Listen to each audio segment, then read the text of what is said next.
The 60s were like the golden age of sex. Probably started with the birth control pill and Playboy magazine. And between the birth control pill and the advent of AIDS, there was a bubble in there where you could just your brains out nicely.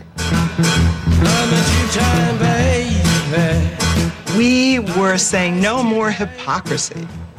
That was the change, really. And the media was a much bigger part of it than anyone believes. Who love money, there are hippies who love love. People were all discussing alternative ways of living, and a lot of artists in those days used to push the envelope.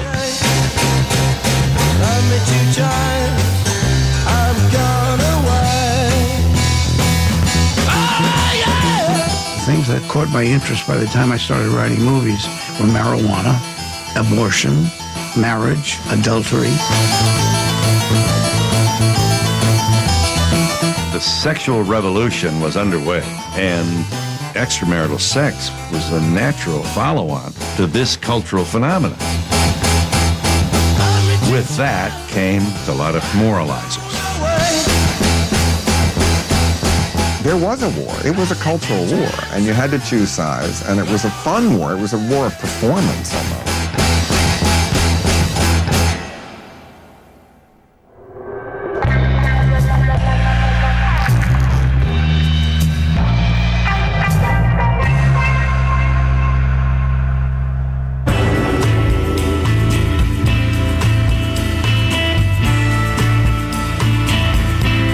There are so many factors that shape the whole baby boom part of the sexual revolution.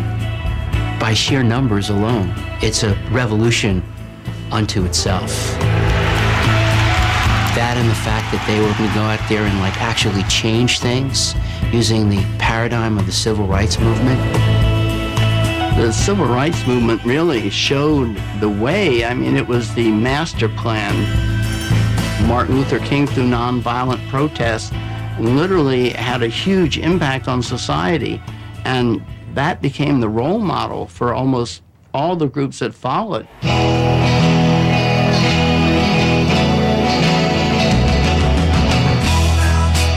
When the war in Vietnam became part of this equation, kids were forced to make another choice.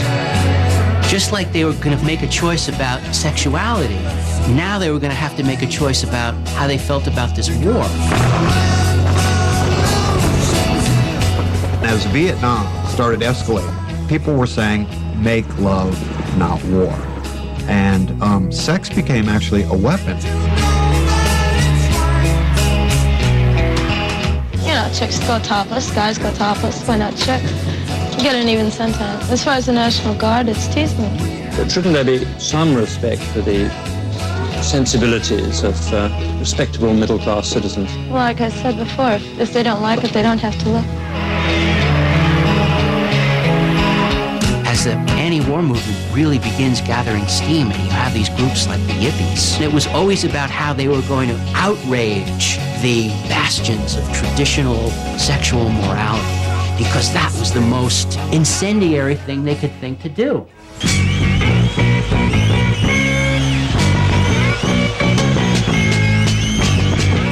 Abbie Hoffman is an expert at using theater to get coverage in the media.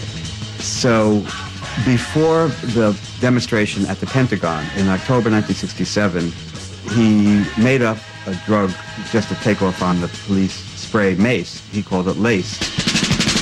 The pitch was that this was an instant aphrodisiac, and Abbie called for a press conference. We're going to do a lot of freaky things. We're going to get the Pentagon to rise in the air.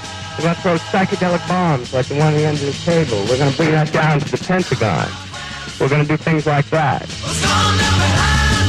They were told that there are going to be hundreds of these water pistols with lace in it that would be sprayed on the National Guard and the Washington police. I was shocked that people believed it, but the reporters wrote about it, that got sent over the wire service. I don't think we ever bought the water pistols and the lace. I don't think that was necessary because they were afraid. They told undercover cops to watch out for people who looked like they were going to start in the streets. Literally, this was make love, not war.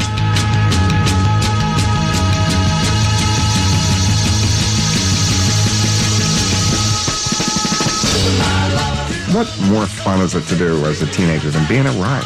I loved it. You could get laid at a riot. I think in the 60s, everything became a part of everything else. But even though things seemed to be changing at an amazingly rapid pace, at the same time, it was business as usual, and things were exactly the same in the policies of traditional America. And it seemed like another planet. The conflict between the law and reality has resulted in a national dilemma. Only recently have our abortion laws been openly questioned. In my opinion, it's murder. This is simply puritanical punishment. A child, from the very moment of conception, is a human being. It still was illegal to get information about contraception. It still was illegal to distribute contraceptives. I think that that's what makes Bill Baird such an interesting character. He's William Baird, the founder of the Parents' Aid Society. He has a van, a kind of clinic on wheels, and a determination to advance the cause of birth control. What made you this dedicated to birth control? I had personally witnessed a young mother dying, and I felt that had she been taught the proper methods of birth control, that life may have been spared. When we realize in this nation alone, there's over 1 million abortions a year, and yet no one is concerned with going out into the communities to aid these people. You have to remember, wealthy people could fly to Puerto Rico to get the abortion. What did poor people do? Poor people had to use coat hangers and knitting needles. And I said, this is a violation, but they're basic civil rights. So I purchased a 25-foot mobile van, and I went from poor area to poor area, and these people came in, and I taught them.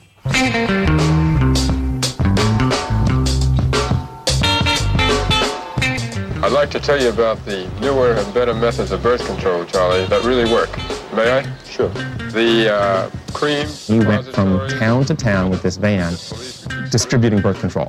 The idea is that these are the newer methods that will help you have a baby when you want to have a baby, or else prevent you from having one if you don't want to have one. And everywhere he went, the police showed up, and they arrested him, and then they threw him in jail for a night, and then he'd be back out there with his van. But at that time, students at Boston University heard about me. 800 kids signed a petition saying, Bill Baird, would you come challenge a law called Crimes Against Chastity, Morality, and Decency and Good Order? And it carried with it a 10-year prison term. And I said to myself, gee, maybe the Supreme Court would hear me. And I challenged the law. It was illegal to display birth control in the state of Massachusetts. It was illegal to buy or sell birth control in many other states at the time. And he distributed birth control to students in the audience. It is their personal morality, their personal right to decide whatever they wish to do with these contraceptives. And on that thinking, I am turning this over to them. Thank you. And the police showed up, and they arrested him, threw him in jail. My strategy was, I knew I'd be arrested, but being arrested was a news story. So I used the media of my arrest to create the climate for change, which, believe it or not, influences judges. The case went all the way to the Supreme Court. And in a ruling, the court stated that the government had no business intruding into the private lives of people insofar as matters of procreation were concerned. That ruling would be cited numerous times in the case of Roe v. Wade. The tremendous significance to this nation is for the first time in our history, they finally agreed with us that single women and men do have the right to birth control. They do have the right to control their bodies. So now what you had were people going out into the streets and changing sexual attitudes, changing laws and policies. But of course, the sexual revolution would mean different things to different people. Right here is the amateur conference about the podcast. The newest procedures of law. And America being the classic capitalist nation, you can't discount how profit pushed the sexual revolution as well.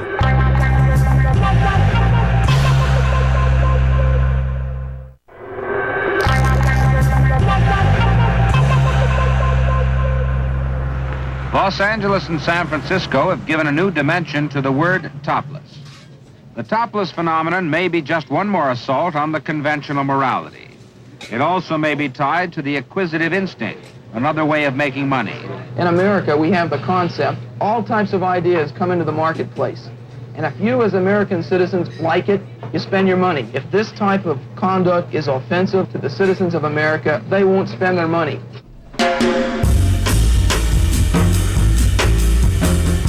The old famous saying, sex sells. You know, you really see it begin to happen in the 1960s. Hefner, for example, is at the peak of his success. He's flying around the world in his Playboy jet with the bunny logo on the tail. But it's not just Playboy. It goes everywhere into the media in Madison Avenue.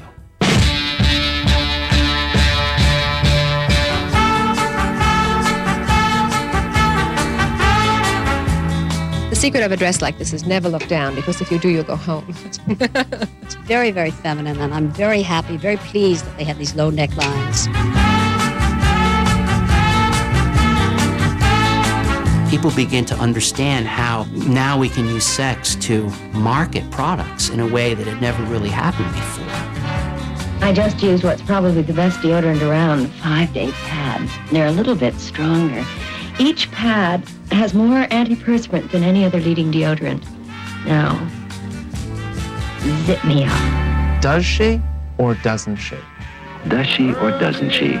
Hair color so natural, only her hairdresser knows for sure. Does she have sex even though she's not married, or doesn't she? At the time, it was suggestive, it was titillating. Madison Avenue knew how to use sex to market products, and it was everywhere. It was just part of mainstream culture. There is only nudism. I mean, that's the only pure escape from fashion. Nudism. People were now pushing all the limits in art, in literature, in film, in music. Everybody was saying, let's see how much we can get away with. There had been a genre called sexploitation, and these films were legal, but they were kind of on the margins of Hollywood. They had a lot of nudity, usually just female nudity. They could never show male genitalia. Whenever they got into the shot, the cameraman would yell out, "Pickle," you know, and that meant they had to reshoot it. So it was a little difficult. You'd see volleyball games. Well, they could show it if it was the least sexual thing. Believe me, I saw a lot of volleyball games. These films would be shown in smaller kinds of theaters, but nevertheless, sexploitation thrived during the 1960s, and sometimes doing it with a feature-length story. Russ Meyer made sexploitation. Ladies and gentlemen, go for a wild, wild ride with the Watusi cats. But beware, the sweetest kittens have the sharpest claws. For your own safety, see faster, pussycat. Kill! Russ Meyer gave you lots of simulated sex, and it was always about sex. You girls a bunch of nudists, or you just short of clothes? Tough women, fast cars, fast editing, big breasts, and a lot of high energy. It was kind of radical, because here it was on film. Suddenly you could see things you'd never been able to see before in a public place with other people. You know, it was exciting, it was thrilling. You got two of everything, and some left over. At the same time that the exploitation filmmakers are making their nudie cuties, art house theaters are beginning to happen, and they're showing the French New Wave. And the only reason Americans were interested in the French New Wave at all was because of Brigitte Bardot.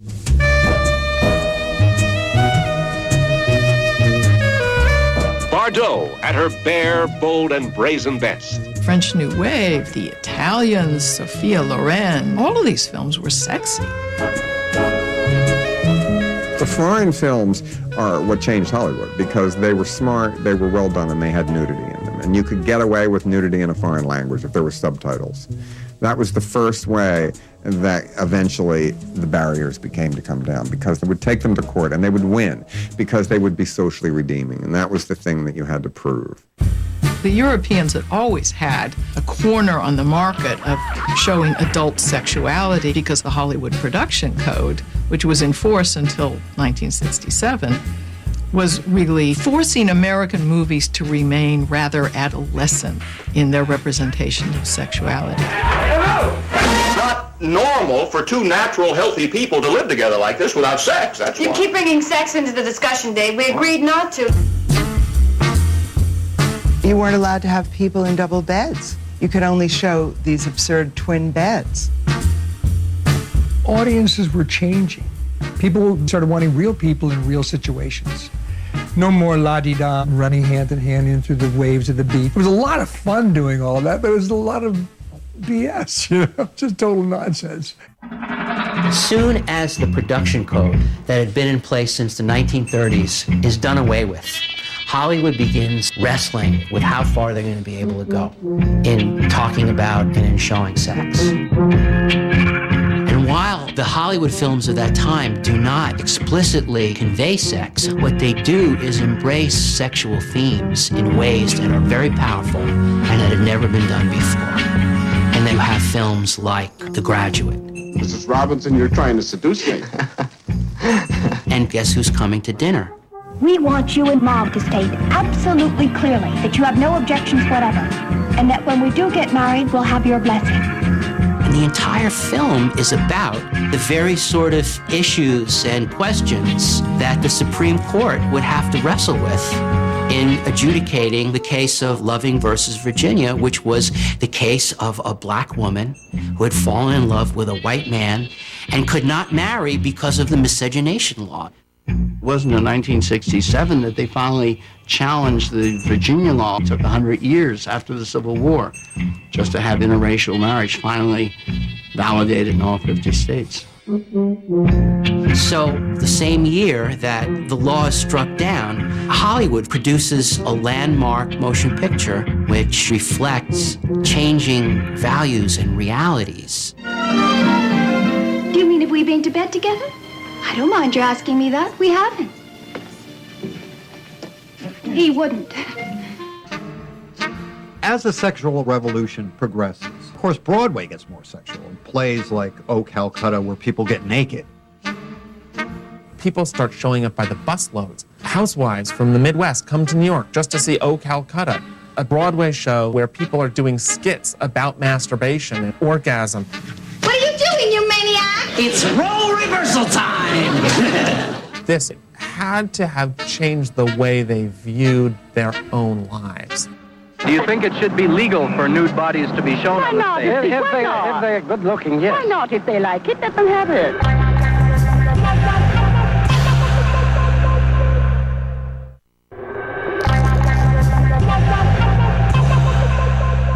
Sexual functioning is a tremendously important part of every individual's life. I suppose we spend more conscious thought, more time in conscious thought relative to our sexual functioning than any other physiologic process.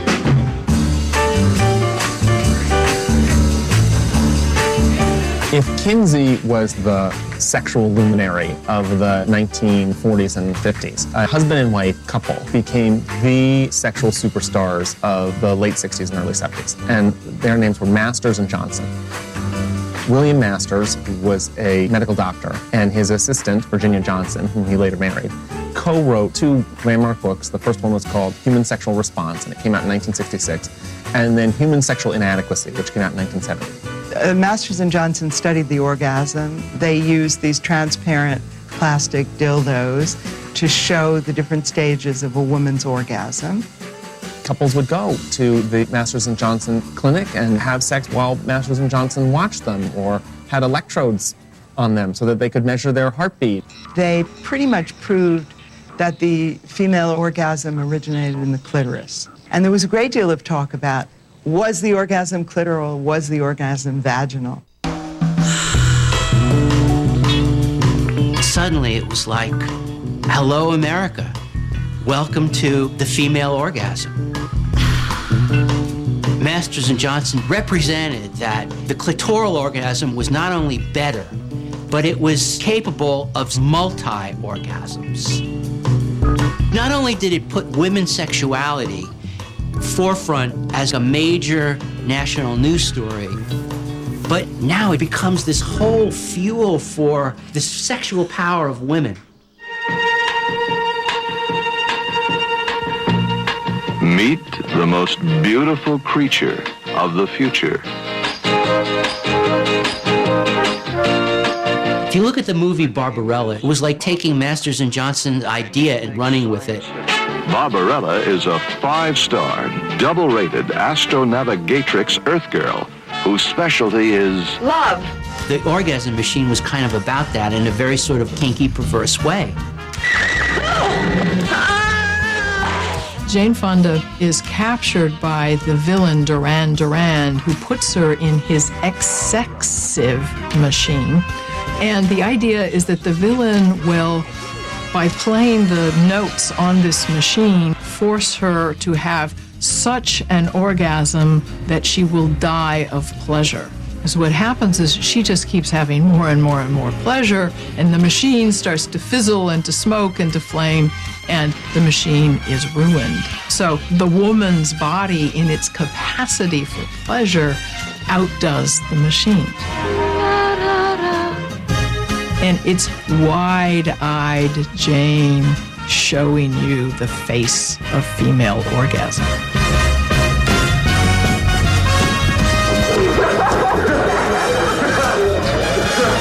I saw Barbarella, yes. And I remember the orgasm machine. That was very popular. We all wanted one. By the late 1960s, there were more people than ever before that were interested in erotic materials. And they were more available than ever before. Curiosity appears to be the prime motivation of Frenchie's customers. His store offers a unique course in human anatomy. These are what you call conversation pieces, right? Yes, they are rubber novelty. And you can always, if you finish talking about them and you don't like your partner, you hit him over the head with it. Suddenly, the older people were looking at the younger people with their pot and their drugs and their music and their tie-dye T-shirts and their braless forms. And there was a certain amount of jealousy. I've heard guys my age still upset that they were born 20 years too soon. Why weren't they in on this? They wanted a piece of the action, so to speak. And sex became a form of recreation, not very different than cooking a gourmet meal or swapping sexual partners with the couple down the street. Married people, when the sexual revolution hit at the height, I guess led to swingers, which I found terribly unattractive. What's our favorite evening game? Night baseball? Oh, baby, you're all wet. Let's swap partners is the name. Suburban roulette. When I was growing up, swing was big band music. It eventually became a euphemism for multi-partner sex. Suburban roulette. We all thought the solution to marital boredom was swapping or open marriage.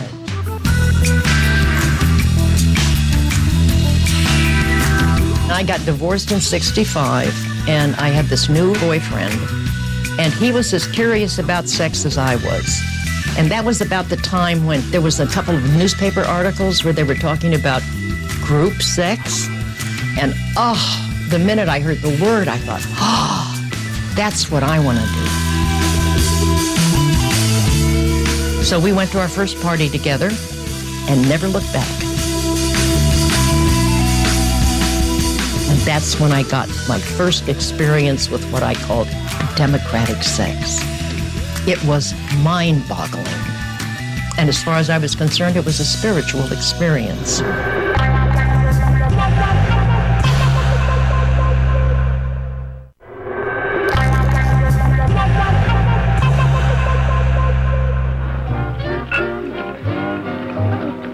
While the suburban couples were swinging in this kind of very tentative way, in New York, San Francisco, swinging had a different quality to it. It was considered political almost, hip in the sense of really trying to transform society. As people search for a safety valve in a world that's become a pressure cooker, at Esalen on the Pacific coast of California, they're reaching for a kind of heaven on earth that's sometimes idealistic, always controversial. Here they say there's peace and quiet, also love and happiness. It's really fascinating to look at Esalen because there were people who went there looking for a way of being more sexually in tune with themselves, more willing to experiment, more about how to make it harmonize with mind, body, and spirit. And all of these new things became part of the agenda there.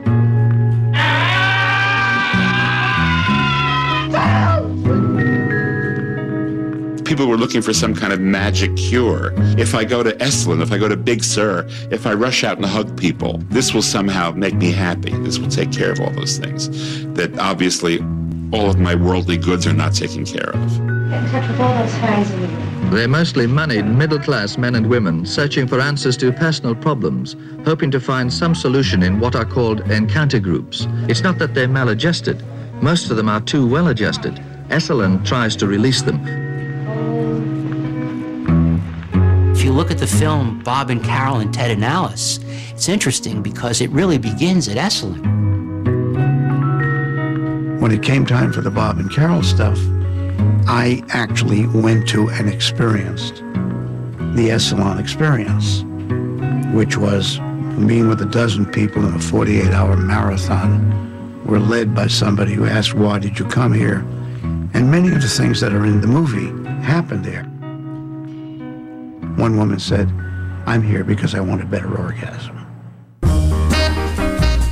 This couple, played by Robert Culp and Natalie Wood, go to Esalen and they come back determined to bring that into their normal kind of relationship and sexual lives. And they begin experimenting.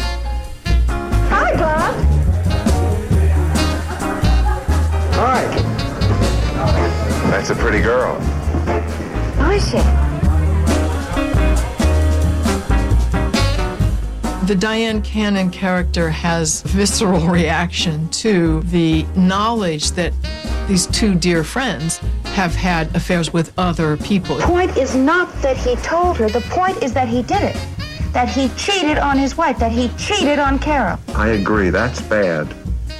But I think you'll agree with me that if he hadn't told her, there'd be no problem. The story has a lot of fun with how the squares are going to get on board with this. I think she just felt like if you can't beat them, join them. When they started that foursome idea, she was doing it just to be hip and fun. Really, what happens is they just don't do anything. But just the fact that they're somehow all in bed together with their clothes off makes the point. This is what people were really trying to do. Sex became kind of integrated into the fabric of upper middle class life. And it was available, it was open in a way it never had been before. People took the ideas really seriously. They were really grappling with what is it to be a sexually liberated person? What is it to live an authentic life? And this was a time where people wanted not just sex, but good sex. All over the world, there's a demand for that. And we have the technology to help people have that. After their book about female sexuality, Masters and Johnson go to work on a major work about human sexual inadequacy. That entire book addressed the things that caused people to have bad sex lives. The goal was to train sex therapists so that there would be a new profession of sex therapists who would kind of replace the old marriage counselor to help couples work through their sexual issues. One of the things they would do with couples is they would provide sexual surrogates. Say you're a man and you're suffering from impotence. Well, if your wife can't do the trick, they would provide a surrogate, a young woman who would help you learn how to have an erection and keep your erection. It's the most interesting work I can find to do right now. I feel like I'm learning an awful lot. It's very well paid. That's another reason. I'm sure that there are many people around who think that sex for money means prostitution. But I feel like whereas prostitution's the oldest profession, I think sex therapy of this type is the newest. What's interesting is that it wasn't as controversial as it might even have been, say, 10 years before. It was at that point reflective of the culture. Having a good sex life is as important as having a fulfilling job, as important as having fulfilling hobbies. People wanted their lives to be satisfying. Now it was going to be about what kind of sex I was going to have, when I was going to have it, how I was going to have it, how good it was going to be. Now sex was going to become fused with everything that was going on.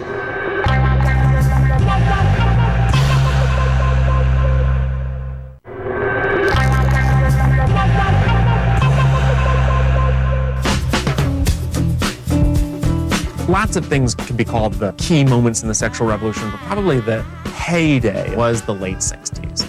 The baby boomers were in college, they had the pill, and it just became about doing your own thing.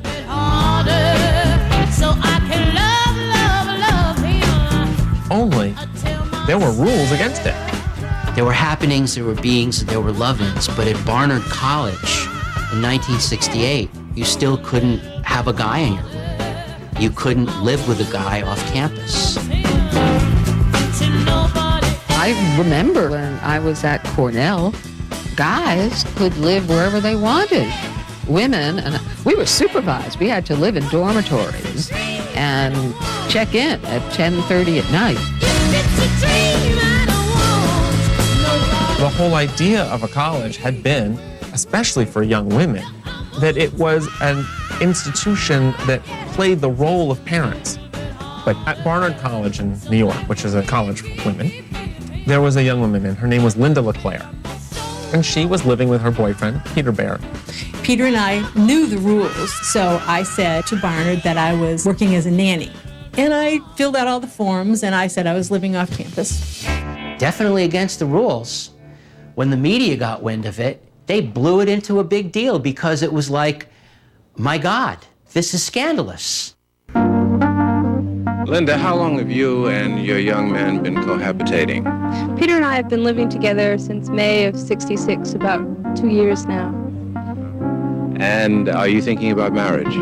No, we don't believe that our relationship need be authorized by law. It was happening everywhere. This happened to be the one case that went into the media. School career is in jeopardy, Linda. Think it's that important? I think that this is terribly important. I couldn't at this point give it up and begin studying. You know, they were looking for someone to still get rid of me. So they threw me out at the end of the year for not completing the semester. It seemed that draconian measures, and it became a national conversation over the sexuality of girls in their late teens and what's the role of college in our society. I think it's something that all students have been waiting for, a spark to set off the issue of housing rules and who has the authority, whether it's the school's authority or the individual's right to choose where he wants to live. I think steps should be taken to change the law. Perhaps, this will bring attention to the situation. In the end of the day, it was collectively decided it wasn't the college's job to be telling college students who they could live with and who they could sleep with. I think Linda LeClaire did have a feminist perspective about what was happening to her because she saw it as an issue of equality at the same time as an issue of freedom. Part of utopianism for me at that age was really being able to make decisions for myself. Sexual decisions, emotional decisions, life decisions. The women of the New Left came with this background in education thinking they were going to be real equals, but they get subtly demoted to wives and girlfriends, note takers and coffee makers. What you want, baby, I got it. What you need, do you know I got it? The equality thing was really mythological.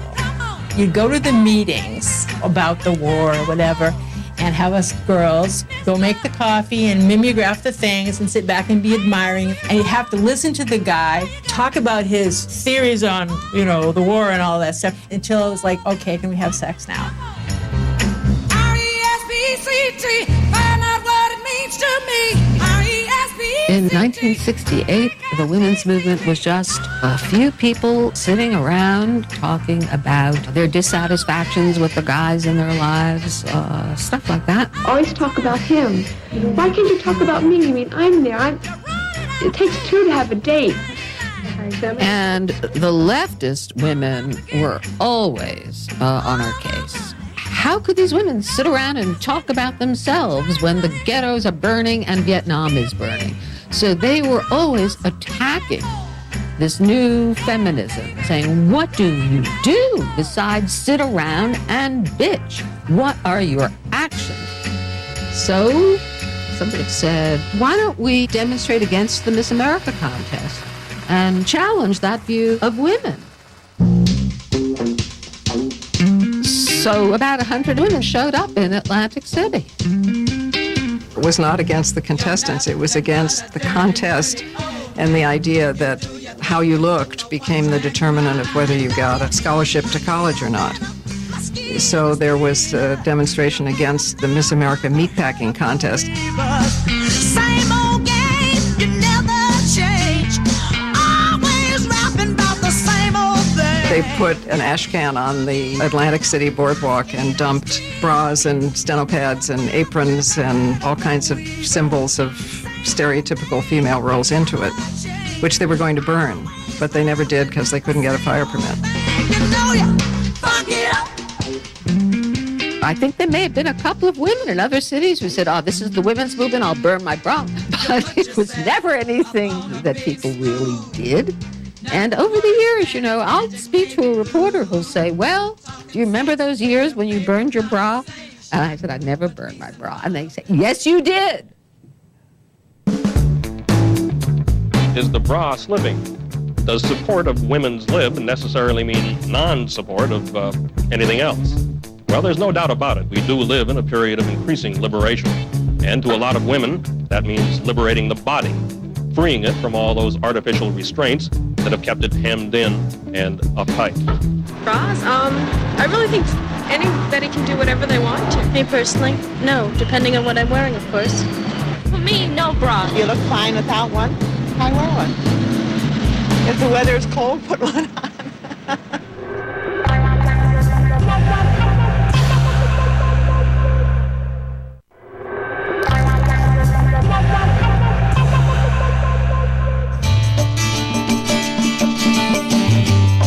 In the 1960s, there was this total rediscovery of the body. Let's take off our clothes, let's do LSD, let's get into hot tubs. It was an opposition to everything that puritanical America had stood for. It's important to remember that throughout the 60s, there were efforts to stop the sexual revolution. There were people who didn't like it, who felt threatened by it, who wanted to do everything they could to halt change. By destroying the faith in God, dignity of man and family, they destroyed the foundations of a free society.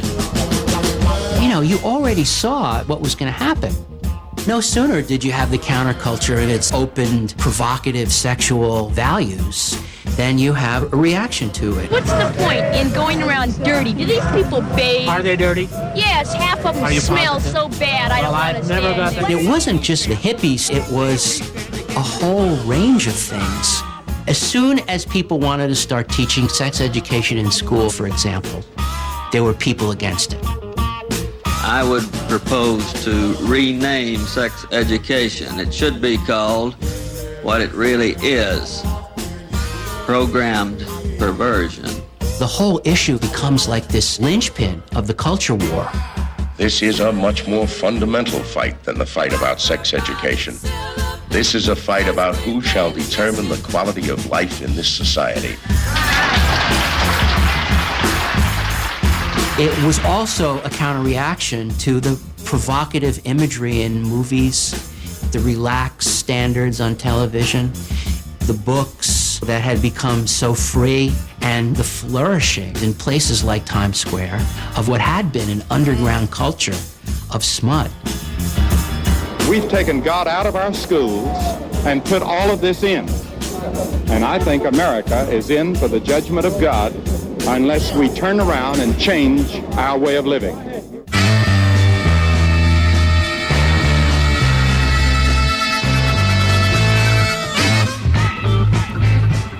All of this was happening right at the time that Richard Nixon had come into office as the guy who was going to turn the tide. When hardcore pornography is permitted to corrupt the minds of children, then the time has come for new moral leadership to make itself felt in America. But there were so many things going on in culture at the end of the 60s that you can just see how impossible it is to try to roll back the sexual revolution. Today, anything goes, absolutely anything. In movies, you have Midnight Cowboy, the first X-rated Hollywood feature, becoming the best picture. People are thinking about sex more. They're more comfortable with sex. They're speaking the language of sexuality.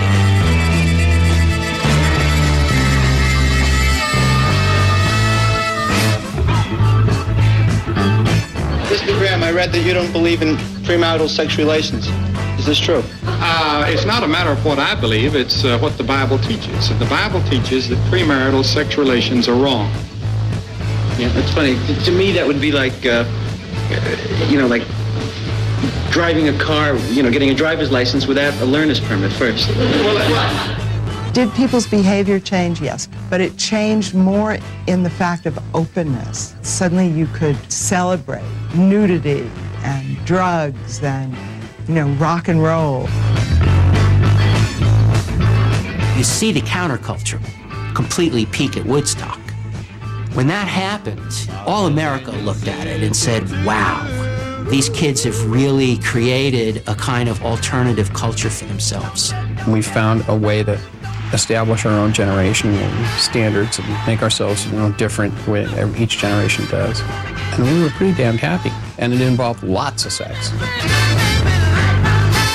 You have now a generation, the baby boomers, that has moved into the demographic center and a culture of rock that has become completely in your face and outrageous.